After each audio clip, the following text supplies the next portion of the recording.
Hi guys, it's Elise from Raising Tiny Saints Homeschool. Welcome to my inaugural video. Um, in our current world, we have so many people that are discerning homeschooling their kids more so than possibly ever before. And I, having been homeschooled growing up from third grade through graduation, and now have been homeschooling my six kids since my oldest was in kindergarten. Um, he is now going into seventh grade. It's crazy. So, anyway, I have a few years of experience of this, and I have several people that have come to me asking for tips and tricks and advice and what curriculum to use and how do you homeschool when you have bigs with some little kids and just a lot of questions of like the ins and outs and how do you make it work. Um, so I have had requests to kind of give some tips and advice. Welcome to my channel. It's crazy. Anyway, um, that's basically what we're going to be doing here. We're going to just kind of go through some tips and tricks, some real nuts and bolts of how I make this work. As well as give you some reviews of curriculum that I love, maybe curriculum that didn't work so great for us. And I will be doing through all of the grades that we have right now. So currently I have a kinder first grader. She's kind of right in between. She's going to probably shift to first grade before Christmas. And then I have a second grader, a sixth grader, and a seventh grader, plus a 3-year-old pre-K and a 1-year-old. So we span through elementary all the way through middle school right now. No high school yet, but so anyway, that's going to be my goal is to help you kind of just navigate the waters. If you're new here in the homeschooling world, give you some of the stuff that's worked for us. So today we're going to be talking about my new favorite literature program. For anybody who knows me at all, you know that I love my books. Literature, books, reading, all of it is just my bread and butter. I love it. So, in looking for a literature program for my kids, that's really important to me is to find one that is great and that feeds them awesome books, but also helps them to like dive into the book and find it like to see the living characters in the book and everything. So this year I got a new curriculum for literature. It is through, so we kind of do a smorgasbord of curriculum, but my primary place that I start every year is Catholic Heritage Curricula. I love them because they are very classical, but they're not super heavy on the book work, on the busy work, as homeschoolers would call it. Um, it's 1 or 2 worksheets per subject per day. So it's pretty quick to go through it, especially in elementary. So they have this literature program that I'm trying for the first time this year. This is it, the Treasure Trove to Literature. This is volume 1 because I hadn't done it before. I wanted to start with volume 1, but they did just release volume 2 this year. It came out this summer, and I grabbed that too because they're great. So, the way this is set up is you have 5 books that you're going to go throughout the year.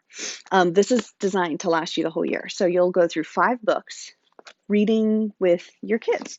But it's designed so that it's like a whole program in one, stupid proof, which I love.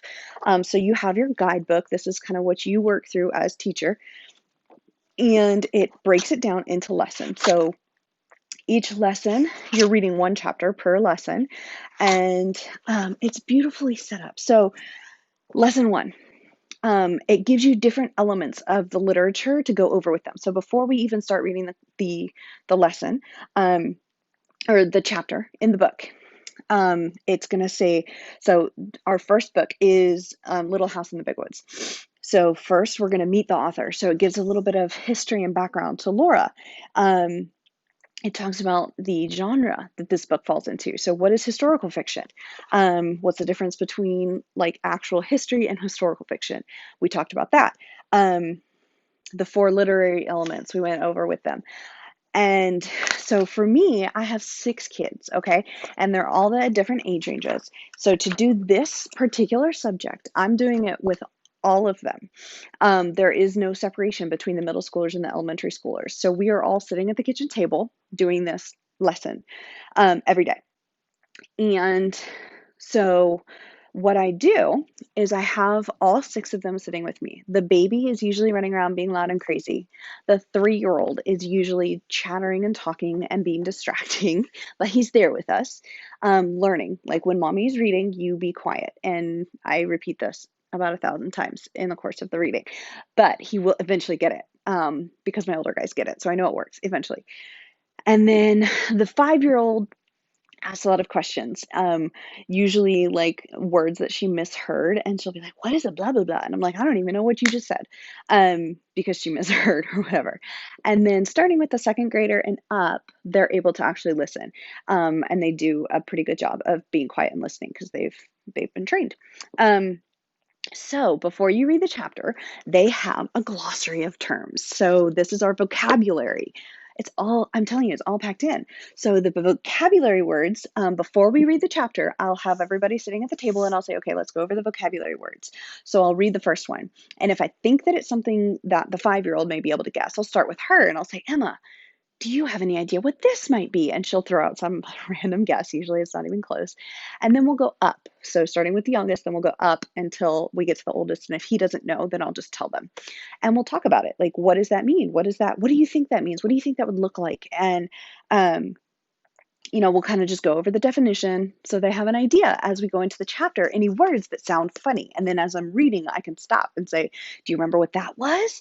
And usually they do, sometimes they don't, and we'll refresh. It's no big deal. So this is what I love. This is why it's so good.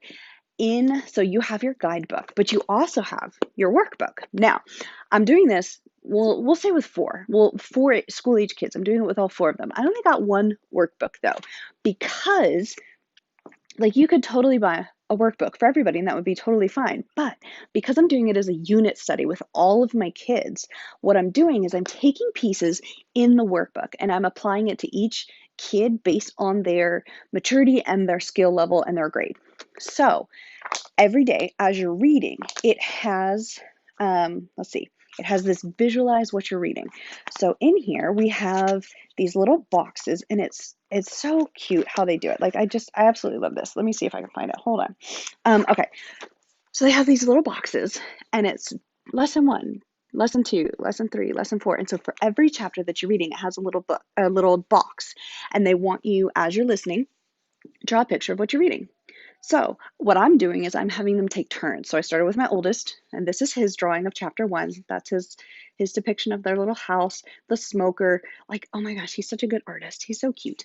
And then day 2, I had my second oldest. So this is Sarah with he's trapping the game.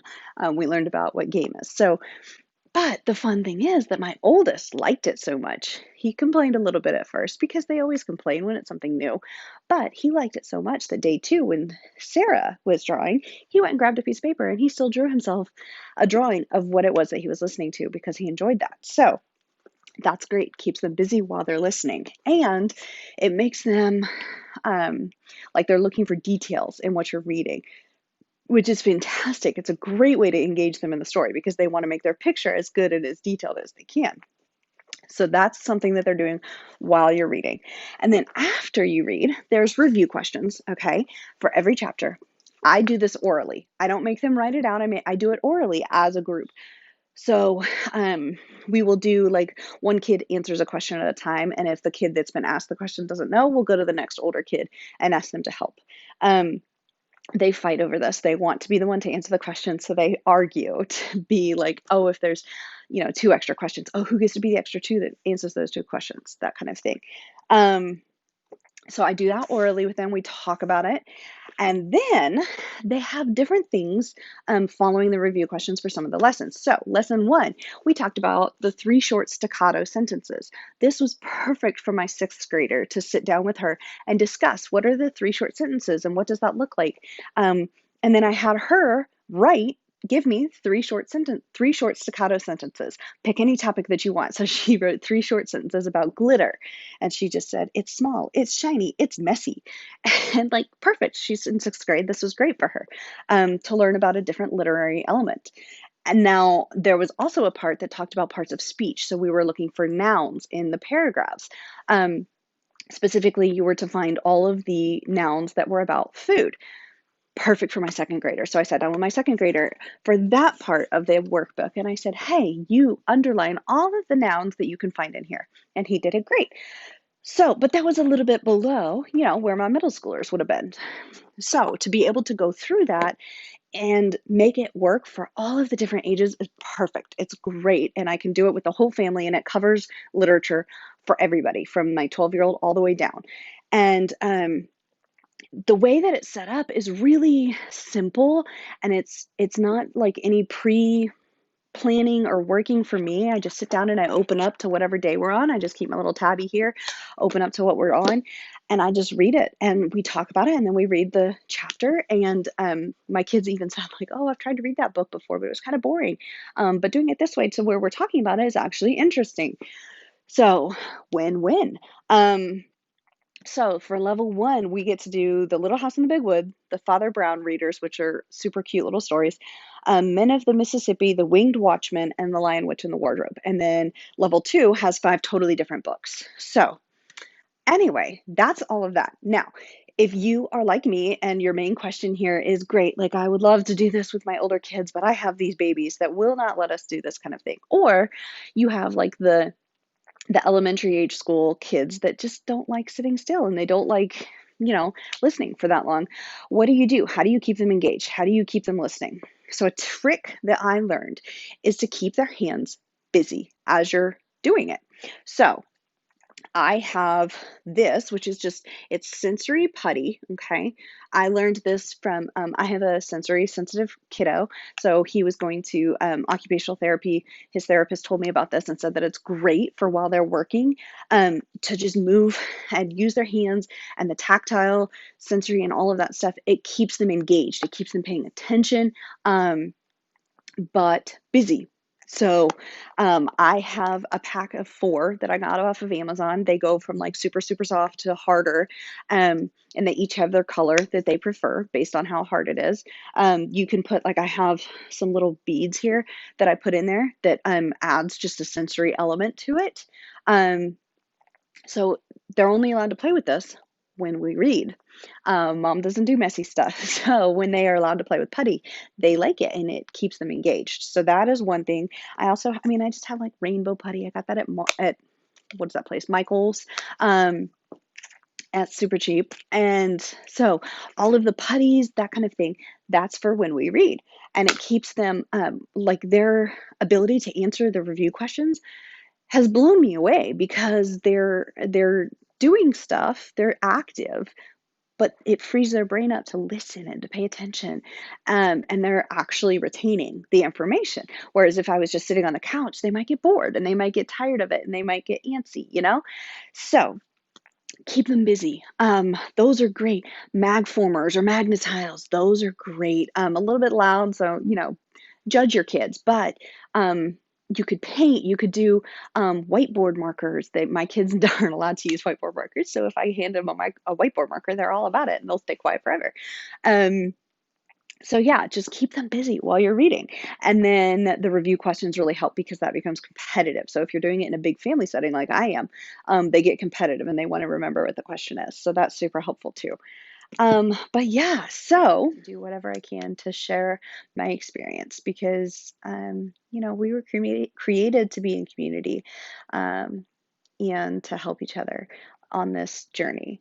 So, yeah, that's what I have for you. I hope that was helpful. I hope it was informative, and I am hopefully gonna continue doing these videos and just kind of give people a little bit of a starting ground of, where to go next in their homeschool journey. So, anyway, that's all I have for you today. Yeah, go in grace. Grace for you, grace for your kiddos, and peace be with you. I'll talk to you soon.